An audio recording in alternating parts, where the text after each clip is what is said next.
because I know that time is always time and place is always and only place. And what is actual only for one time and only for one place.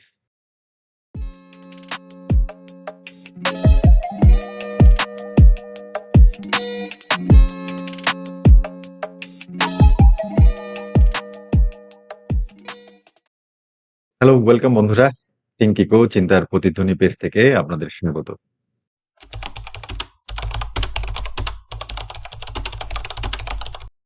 আমরা প্রায় জীবনকে ভবিষ্যতের কোনো সঠিক সময়ে বা অতীতের স্মৃতিতে খুঁজি।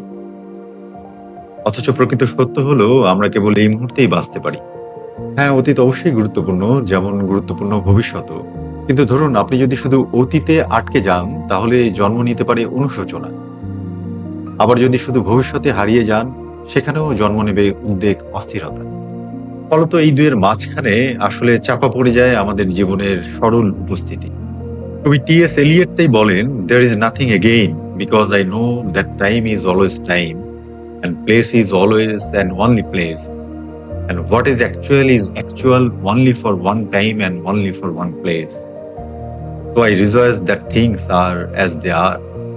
ফলত আবার বলি, আসলে কিছু নেই, যা চলে যায় তা আসলে চলেই যায়। তাই জীবনের প্রতিটি মুহূর্ত উদযাপন করাই ভালো। এই ধারণাটিকে দার্শনিকভাবে আরো সহজে ব্যাখ্যা করেছেন জার্মান লেখক এখার্ট টোল।